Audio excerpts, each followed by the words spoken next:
Talking about being the authentic self. Today, my message is titled, Secrets of Belonging. I have some secrets to offer, though I suspect they won't be horrible, deep, dark secrets that any of you don't already know because you're pretty wise people. But I'd like to start out with our founder, Dr. Ernest Holmes.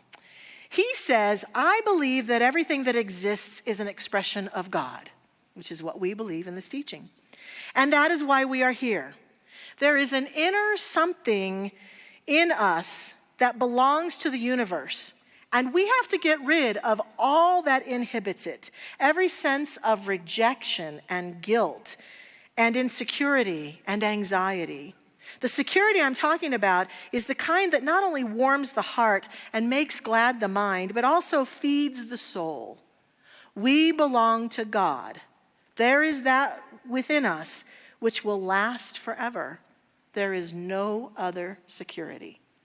So it seems to me that just about every human being I've ever known yearns for belonging. Yearns for a sense of, I know where I belong. I know who I belong to and what serves me in being my authentic self. And it seems to me like this search for belonging is truly the core of some of the greatest searches of our lives, because we don't quite know how to dance with it when we feel the lack of it. And when we've got it, we can feel a little insecure about it. Is it going to go away, or can I keep it? And we struggle with that sense of connection and anchored belonging to the universe, to our God, to ourselves, and to the people that we share this life with. It can be very discombobulating. And I have a couple strange experiences that have informed me a little bit on this talk. I want to talk about Trader Joe's. I love the products that Trader Joe's sells. They have really great stuff, really interesting stuff. But the first time I went into a Trader Joe's store was in Pacific Grove, California, many years ago. And I went in to buy stuff, and I am compelled to get the hell out of Trader Joe's as fast as I can whenever I go in there. I don't know why.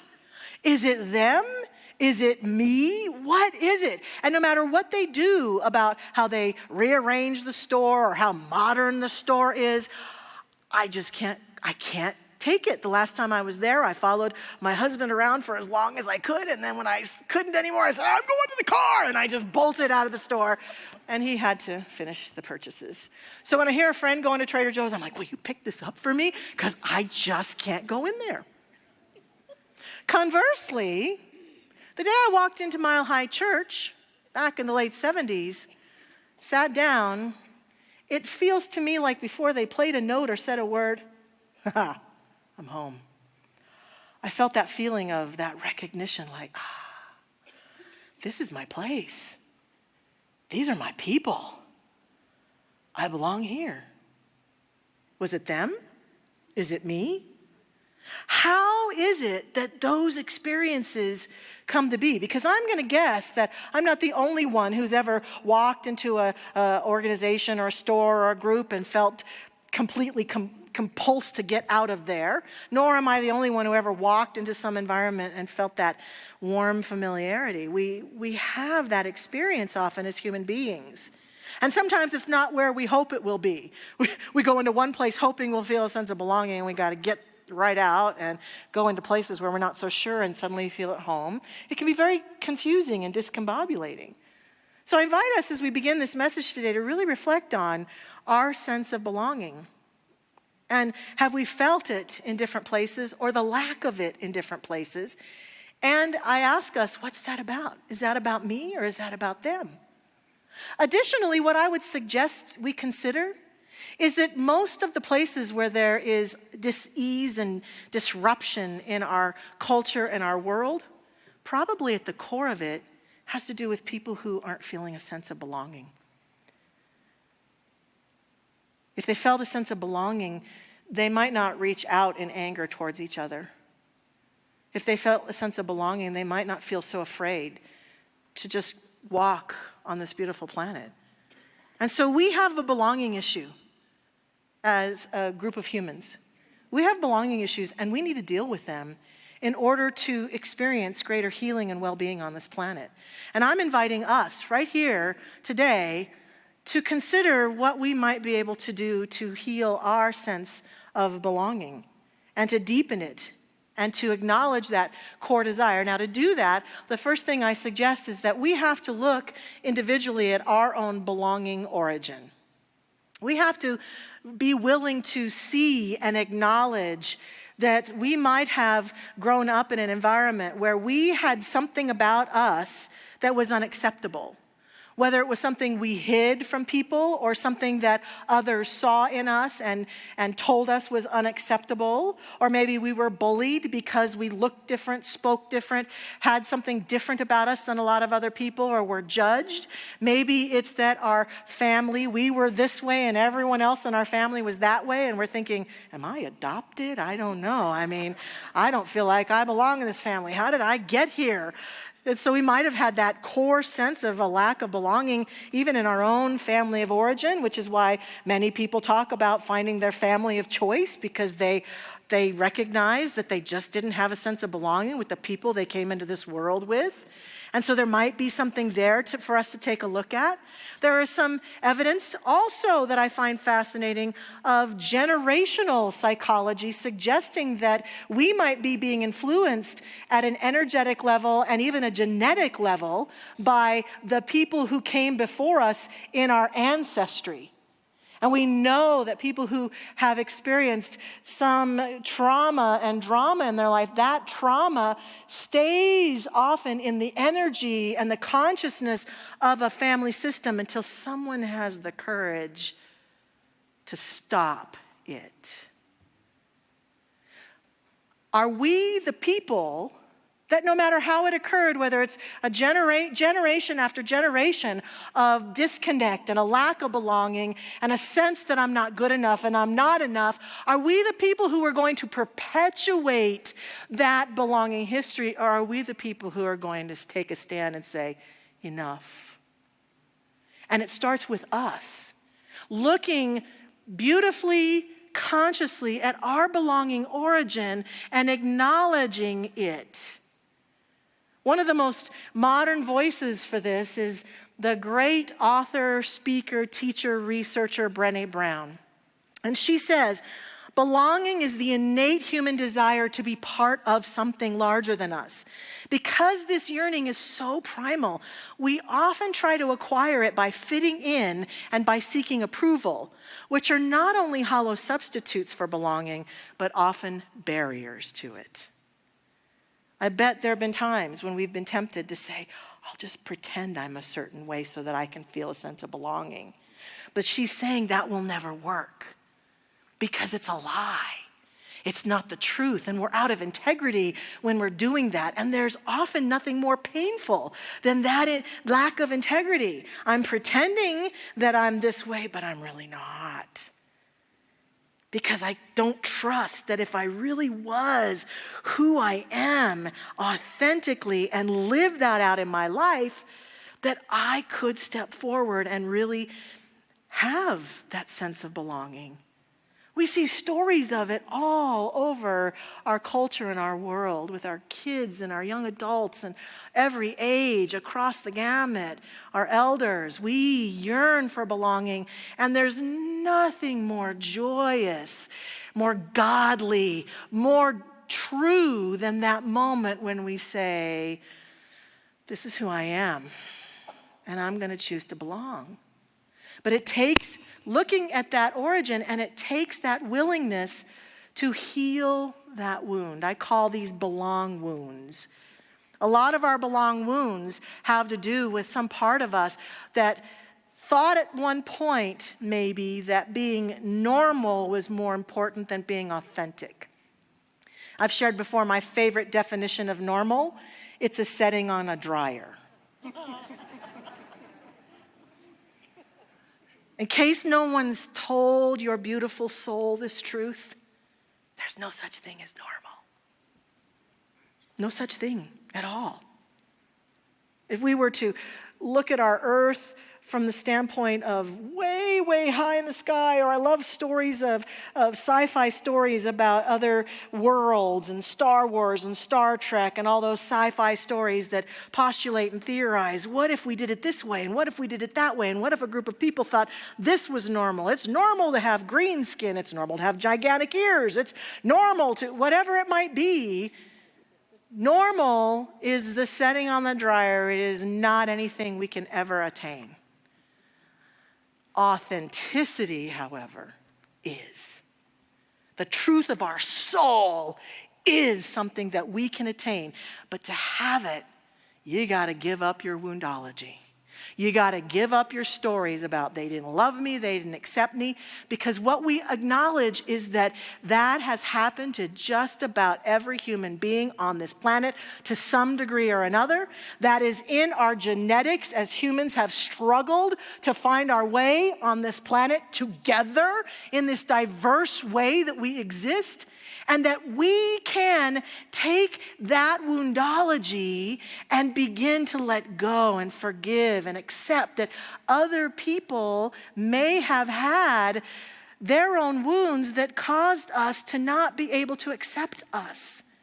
And that we can acknowledge that, and we don't have to live with it other than we can set ourselves free from it by forgiving, by letting go, by choosing to move on, by choosing to move forward and find our place in this beautiful world. And acknowledging that we do deserve to belong. We want to belong. Here's the thing I want to say about it. My bottom line today when it comes to belonging, we need it, we crave it, we've got to brave it. We need it, we crave it, we've got to brave it. And I say brave it because it's a brave, bold act to live as your authentic self. It's a brave, bold act to seek belonging and to cultivate it on this planet, where there are lots of voices who want to try to define for us what is normal, who's acceptable, who's not. Our authentic selves, in their desire to innocently express themselves in ways that empower and bring forth the goodness that we are, express the light that we are, express the love and the unique creativity that we are, can find places and people and tribes and groups to belong to. But it involves us letting go of our old stories. Because what I noticed about my old story is that when I was in the midst of it, I could walk into any group and someone would look at me wrong and I would say, oh, well, I don't belong here. They think I'm blah, blah, blah too. Unacceptable too. I could totally live in my story. No one would even have to say it, but I would say it to myself. I would talk myself into not belonging because of my story. But the more I let go of my story, the more I feel free of that story, the more I feel comfortable in my own beingness, then I don't make up so much about other people and their stories about me. I let myself be me. And that is called, I think, belonging integrity. When we give up our old stories and we step into the truth of who we are, and if we need to check something out with someone, we do so. But there are places and people that I can belong to and I can be accepted no matter who I am.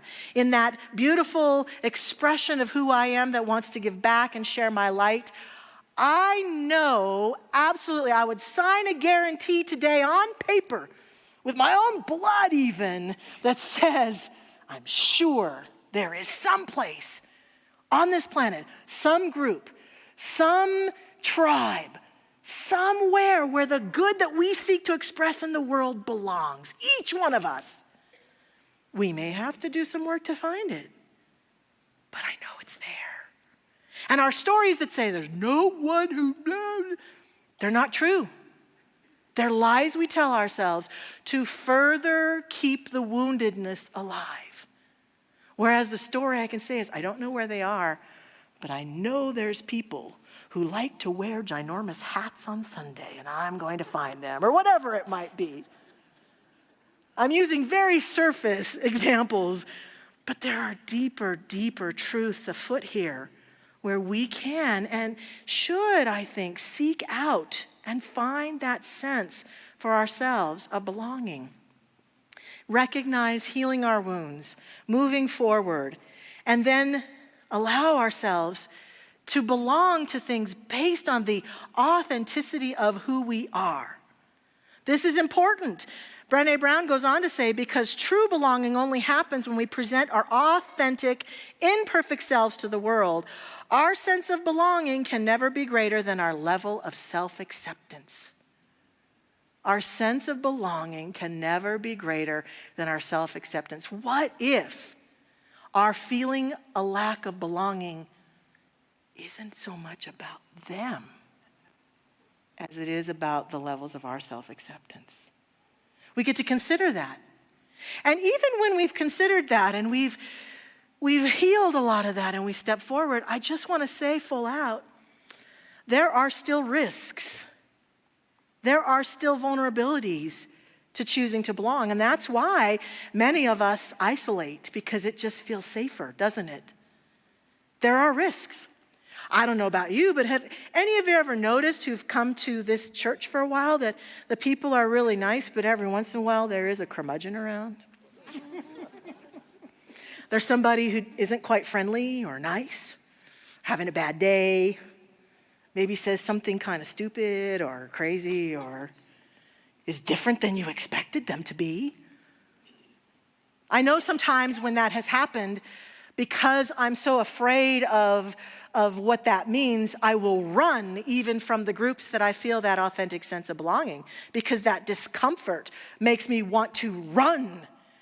But true belonging, whether it's with a key relationship that you want to continue to foster, or a group of people, requires that belonging be nurtured even when it's difficult. I found this meme recently that I love. When we avoid hard conversations, we're not keeping the peace, we're keeping the tension. That's from Peter Bromberg. We're keeping the tension. So true belonging in a good relationship, the best of friendships, requires challenging conversations when our feelings get hurt, or it didn't go the way we hoped it would go, or we're feeling judged, or we're feeling a lack of belonging.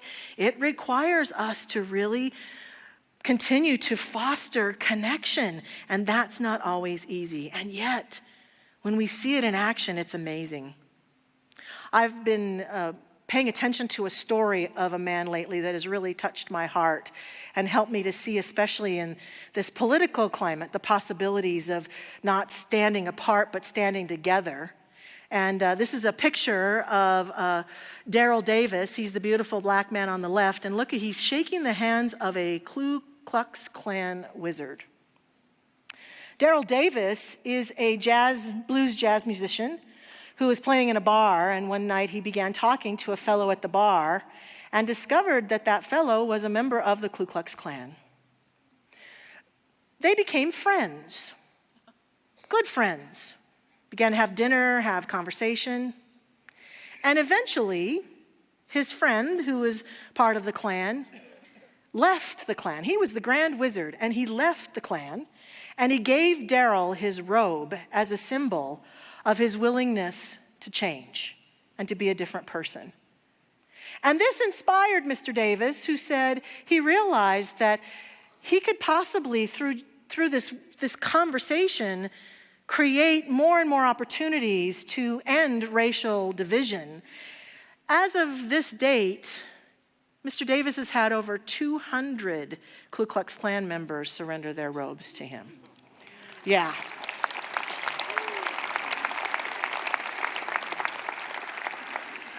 He says that he began to chip away at their ideology just by having conversation. He says, because when two enemies are talking, they're not fighting.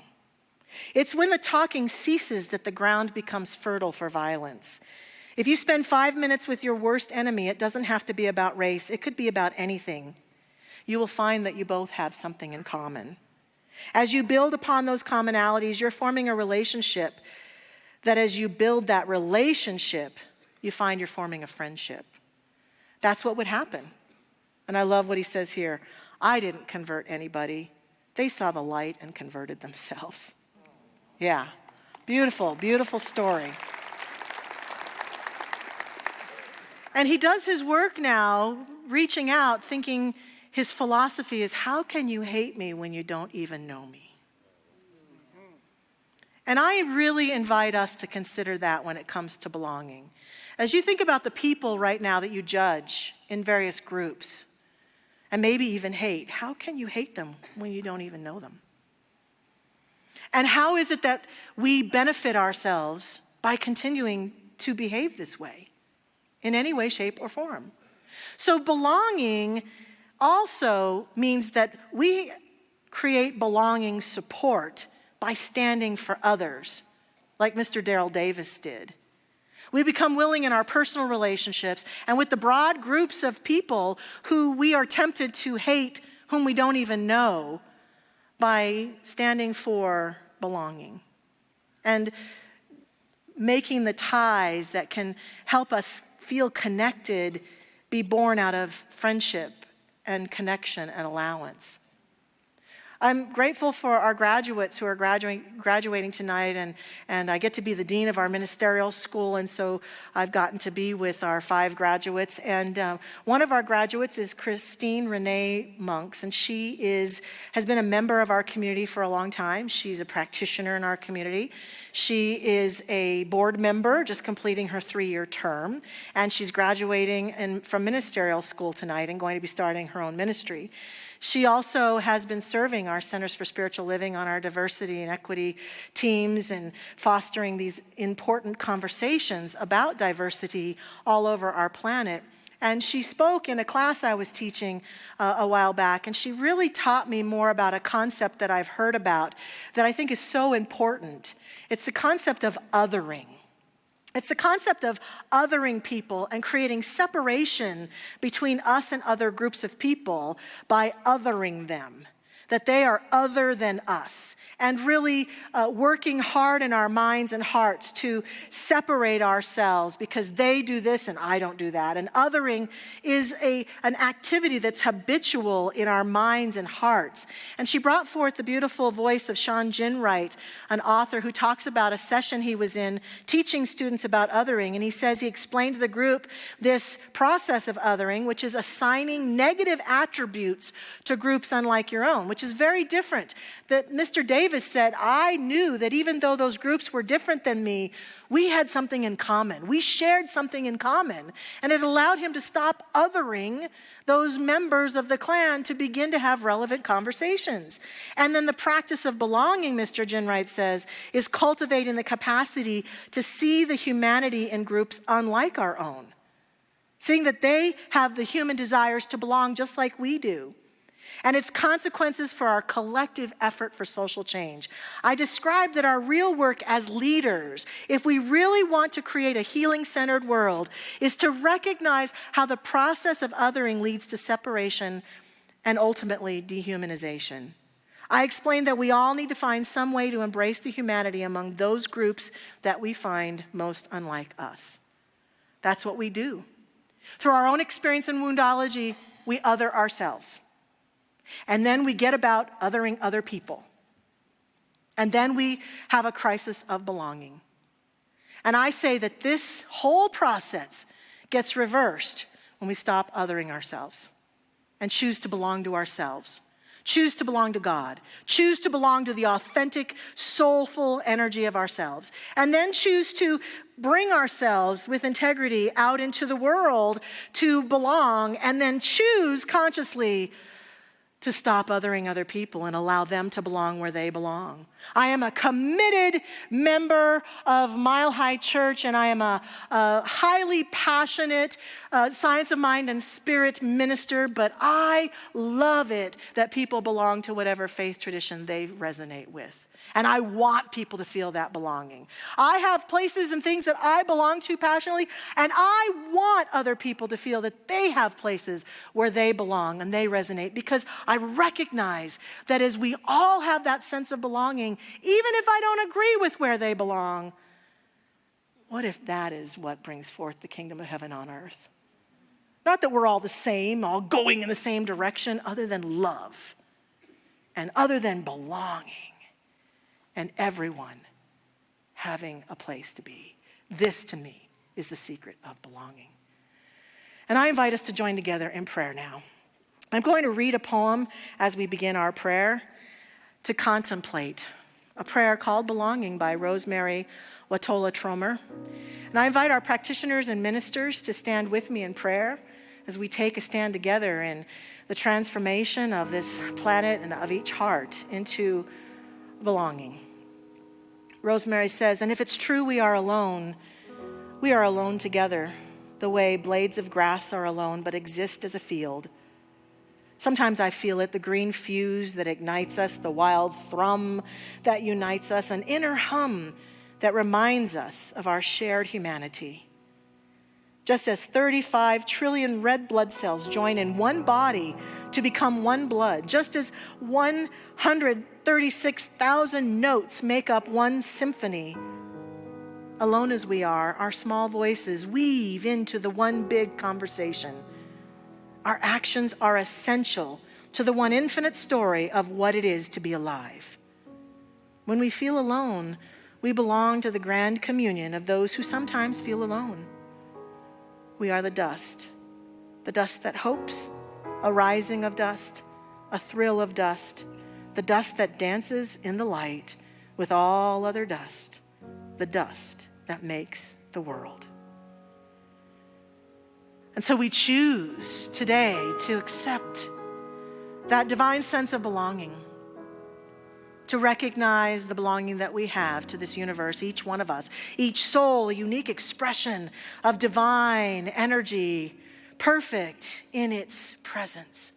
And we honor these divine ways that we choose to express our greater good, our creativity, our aliveness, our wholeness, our love, our joy, our peace, our abundance, our wellness in this world. We choose to lean into it. And I accept and affirm in this standing together in this way that each one of us finds, expresses, and makes way for greater belonging for ourselves and all others in these coming days. That we allow ourselves to be made whole by releasing our stories of not belonging, letting them go, forgiving, allowing Spirit to fill that space with an awareness that many, many times what felt like rejection was redirection, an invitation into a greater truth of who we are. And we celebrate that this day and allow that to be our guide. In love and gratitude, I claim this is the truth of us now, and I let it be the truth as we let go, let God, and simply let it be so. And so it is. Amen.